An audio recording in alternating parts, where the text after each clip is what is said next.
이번 시간 가족기업의 학습 내용은 가족기업의 설립과 기업 경영의 특징을 살펴보고 가족기업의 발전 모형을 함께 보도록 하죠.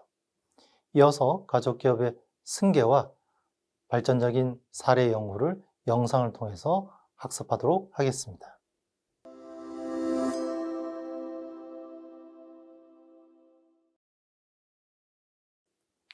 먼저 가족기업의 정의를 살펴보면요. 가족기업이란 설립자의 가족으로부터 아직 관리되고 있고, 그러니까 초기 설립자부터 쭉 이어지고 있는 것이 가족을 통해서 이어지고 있다는 거죠. 이후에 1세대에서부터 다음 세대로 성공적으로 계속 계승되는 기업이고, 또한 대부분의 소유의식이나 또는 조절 능력은 단일 가계의 범위 내에서 이루어지고 있는 기업들을 우리가 가족기업이다라고 합니다. 이러한 가족기업은 특징이 있는데요. 첫 번째, 이중성입니다. 사실 가족의 목적이 무엇입니까? 가족 구성원에 대한 자기 개발, 보상 또는 형제, 자매들 구분 없이 동등한 기회를 제공이라고 볼 수 있잖아요. 근데 이 또 사업체의 목적은 수익 창출이잖아요. 이윤 추구니까. 이 두 가지 목표를 다 달성할 수 있도록 운영되는 것이 가족 기업이다라는 것을 먼저 염두에 두고 이번 내용을 학습하셔야 될 것 같습니다.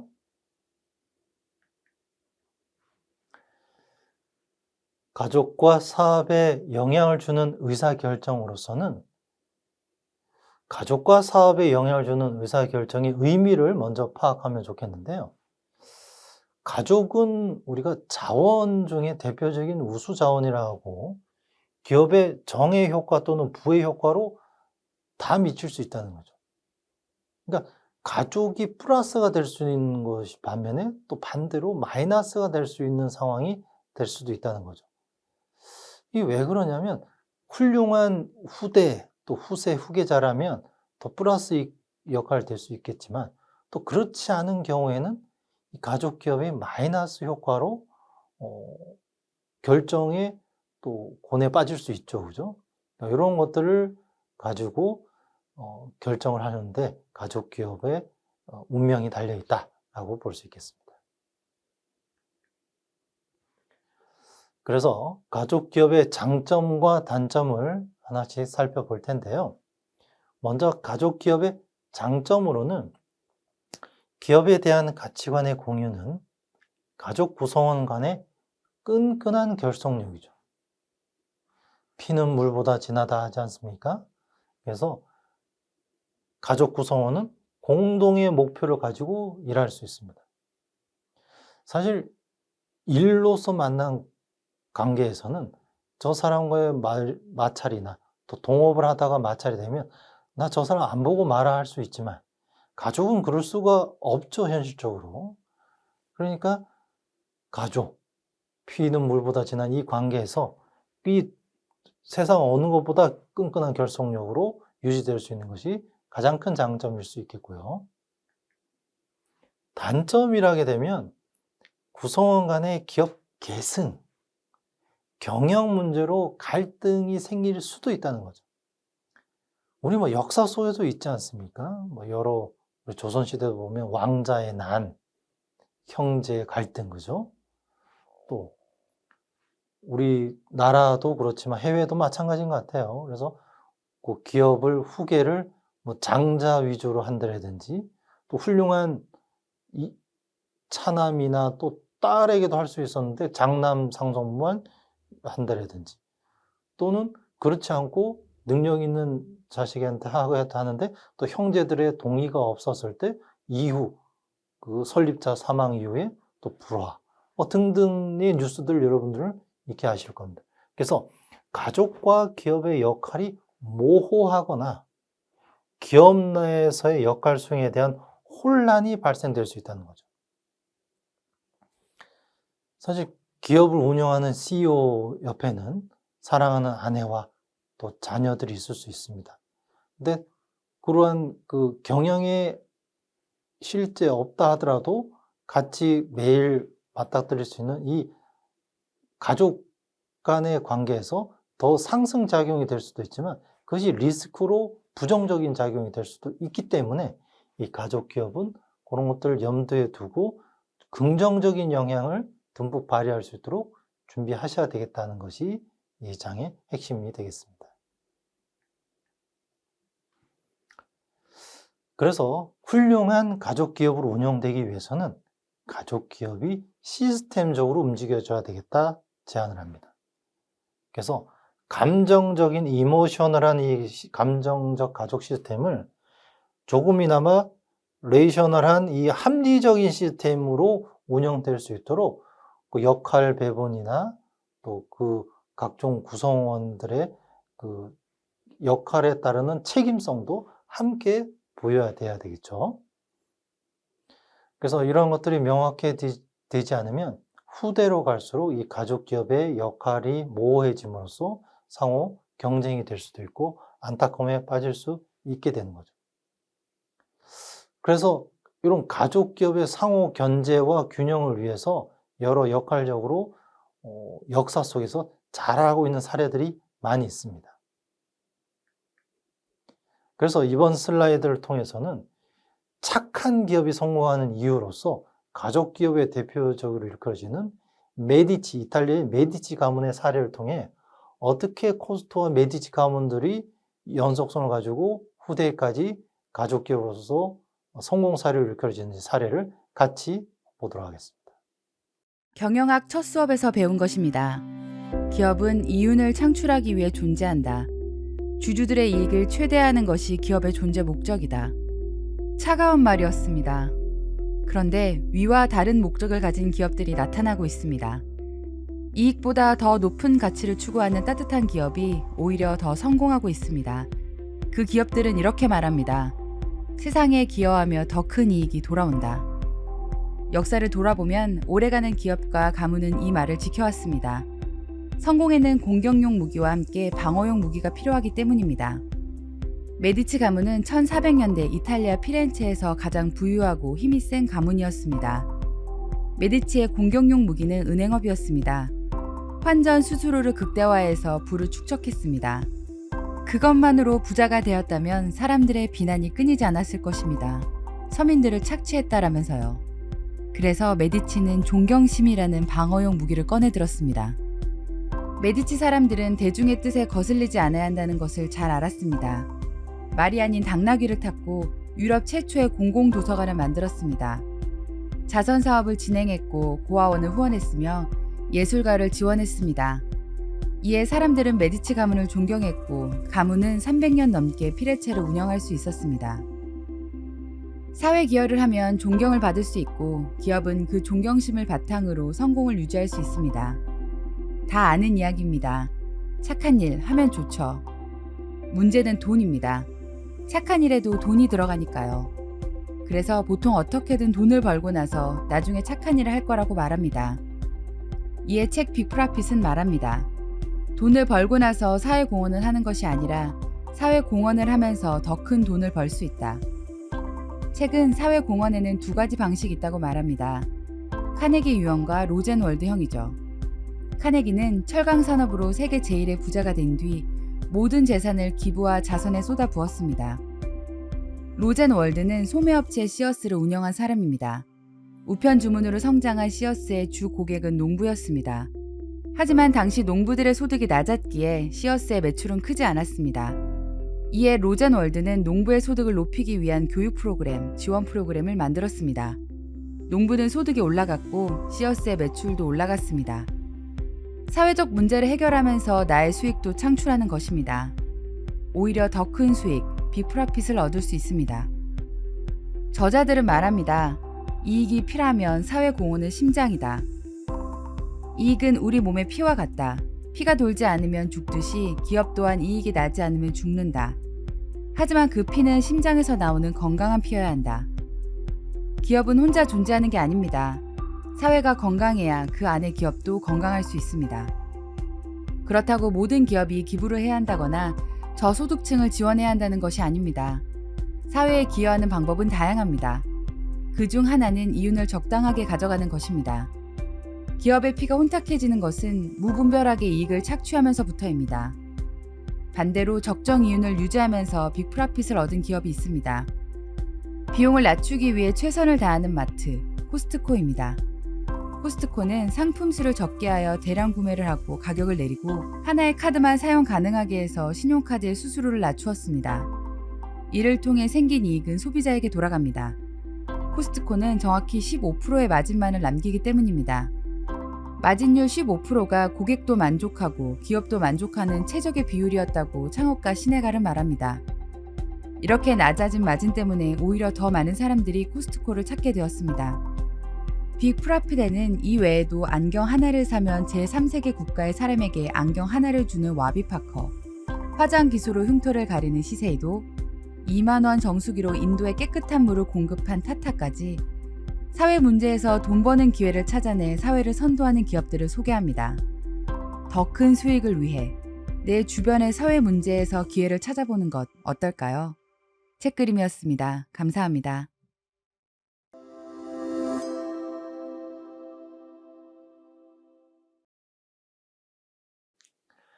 가족 기업은 여러 가지 특징이 있는데요. 첫 번째, 바람직한 경영을 위한 요구가 있습니다. 가족 구성원 중에서도 할 수도 있지만 또 전문 경영자에 의해서 경영 및 또 가족이 아닌 구성원들로서 객관적 평가를 요구할 수도 있잖아요.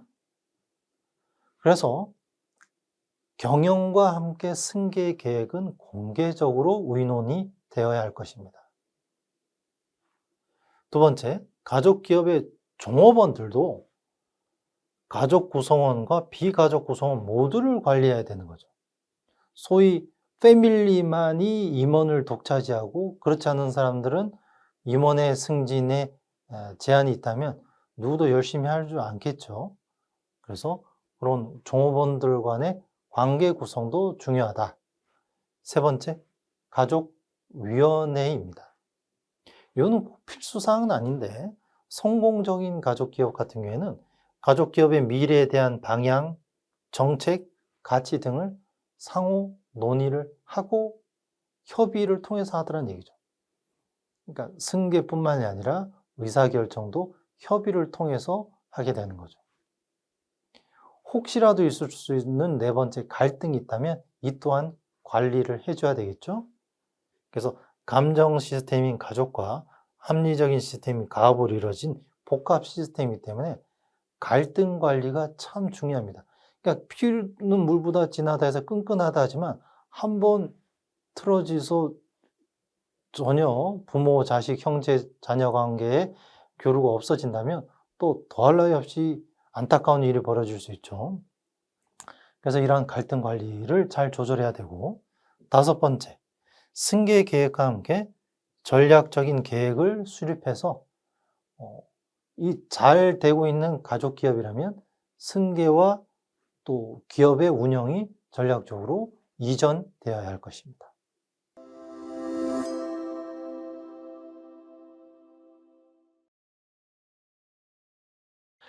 가족 기업의 발전 모형을 제가 한번 제안하고자 하는데요. 소유권과 가족과 기업으로 나눠서 보게 되면 사실 가족 입장에서는 가족위원회, 가족계획 등을 통해서 여러 구조적인 준비를 합니다. 또 이 가족기업의 핵심은 가족의 연속성이 돼야 되잖아요. 그죠? 출산과 가족계획이 또 함께 이루어져야 되고, 그에 반해서 기업은 구조에서 경영을 우선시하고 계획된 전략을 하기 때문에 이것을 같이 가져가고 있는 구조적인 소유권 입장에서는 객관적인 주총이나 이사회를 통해서 이것이 서로 다 맞물려 줄 수 있는 가족과 계획을 통해 유산은 어떻게 처리하고 또 연속성 있는 계획들은 어떻게 가져가며 또 회사의 전략적인 계획은 어떻게 가져갈지에 대해서 이런 것들 다 공유될 수 있는 회의체를 운영하시고 또 결정을 해야 될 것입니다.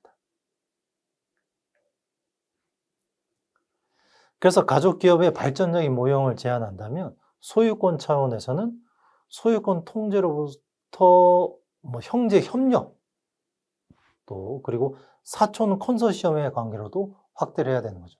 그러니까 기업이 발전을 하고 가족 기업이 커지면 현재 우리나라의 대기업도 그렇지만 형제뿐만이 아니라 이제 사촌까지도 또 결혼으로 통한 인척 관계까지도 확장이 되니까 소유권도 구분이 필요하겠고요.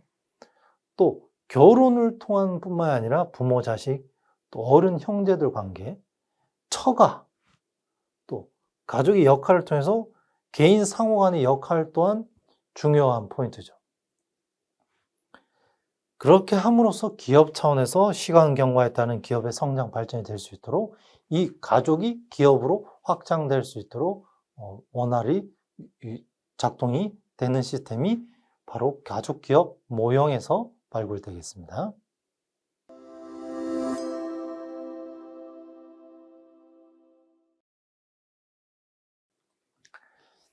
가족기업 승계라는 것은 소위 잘된 가족기업의 승계 절차를 보니 후계자를 먼저 선정해서 교육을 하고요. 또 그러한 선정된 후계자들에 대한 가족 구성원들의 지지와 함께 또 창업자와 후계자의 관계도 바람직한 내용이 있을 때 가능해지는 거죠. 그래서 후계자는 기업뿐만 아니라 가족 내에서도 가장의 역할과 책임을 수행합니다. 그래서 후계자로 추대가 되면 원만한 계승 계획을 추진하고, 왜냐하면 그것에 반대하는 가족이 있을 수 있기 때문에 그것을 서로 조율을 해줘야 되겠죠. 또 현 CEO의 의도와 이를 물려받으려는 능력 있는 후계자의 성향에 따라 달라질 수 있기 때문에 가족 기업에서는 이런 지지와 교육이 필요하다는 것을 알 수 있습니다.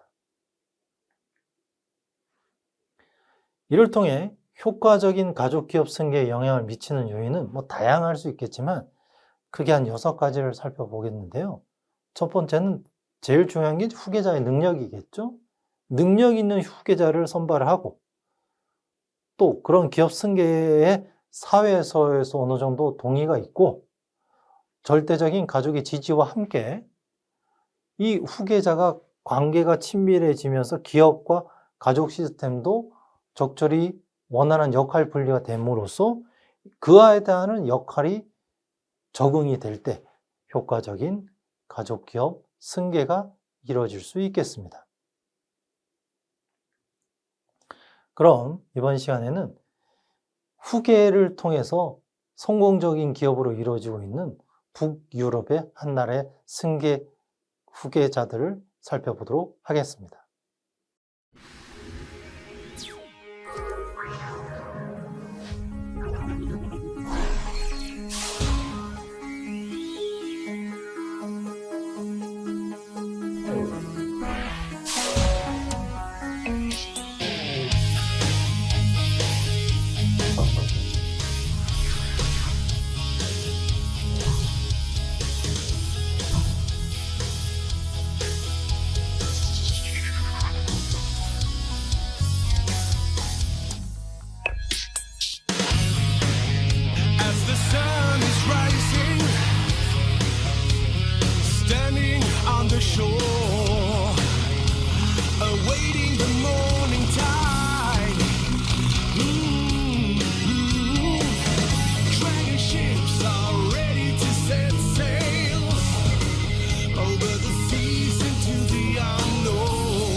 What our future will hold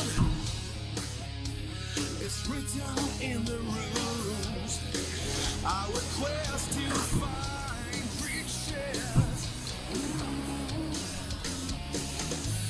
enslaving the weak and conquering their soil. When we return, we will reign in supremacy. Oh, as northern men were not afraid to fall. As we enter Ronin's hall, as we enter Ronin's hall, this is the gate of Valhalla. They will open up for me. I'm leaving this mortal world to live forevermore. Beyond the gates of Valhalla, they will open up for me. I'm leaving this mortal world. As the God welcomes us all, Armageddon will unite us all. In front of the gods we will stand tall into the unknown.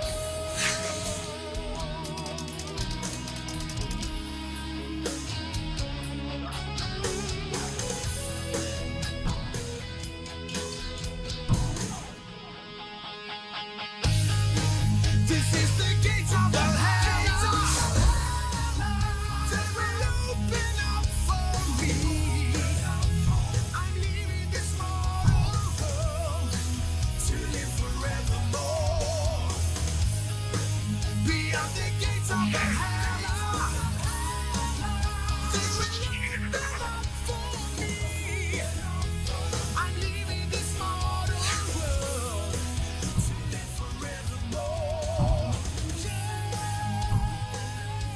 The gates of Valhalla.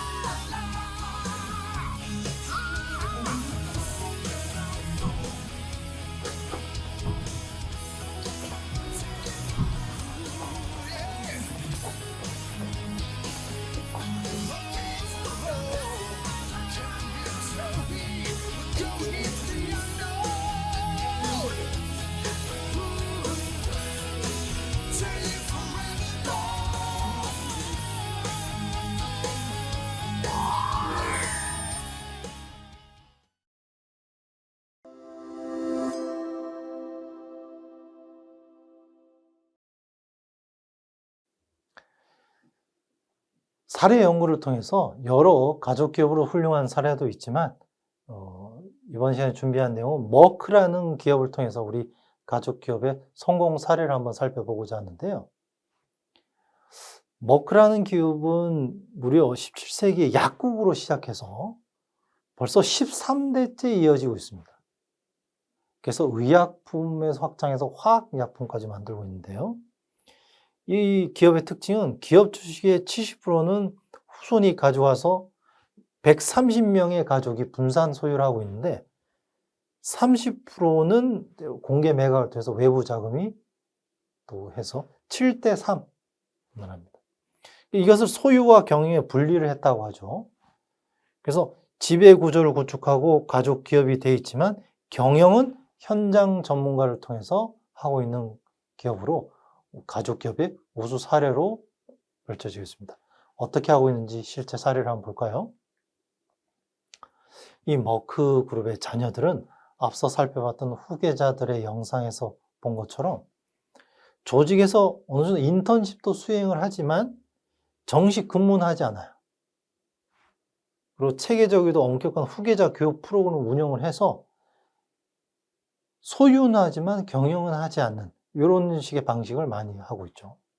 그래서 가족들 간의 의사결정은 앞서 우리 가족위원회처럼 가족회의를 통해 논의 후 경영층에 전달합니다.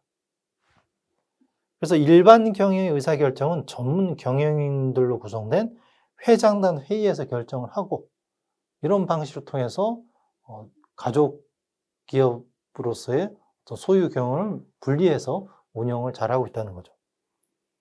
특히나 놀랄 만한 사실은 매출액 대비 3% 이상은 매 R&D 투자에 집중한다는 거죠. 그러니까 수익이 아니라 매출액의 3%입니다. 이게 엄청 많은 투자라는 거죠. 통상 우리 수익이라는 것은 매출을 하고 세금 내고 진짜 수익 난 것을 그에 따르는 몇 프로 정도로 하는 게 일반적인데, 매출액의 3%라는 거는 수익이 없어도 매출이 나왔다 하면 3%는 무조건 투자한다는 거 아니에요. 그걸 어디에? 대학이나 연구소에. 그리고 세금 내기 전에 이득의 1% 이상은 우리 사회적 책임을 다하는 프로젝트. 그래서 아프리카 치약 아동, 결식 아동, 또 환경운동 이런 쪽에 한다는 거죠. 이게 이러한 것들이 이제 기업의 사회적 책임을 다하는 활동으로서 우리나라도 많은 기업들이 하고 있지만, 이런 우수한 가족 기업들이 성공을 가족만의 이득이 아니라 더불어 살아가는 우리가 살아가는 사회, 또 사회적 취약계층, 약자들에게 도움을 주고 있다는 것은 우리가 가족 기업의 장점을 많이 살린 우수 사례로 볼 수 있겠습니다.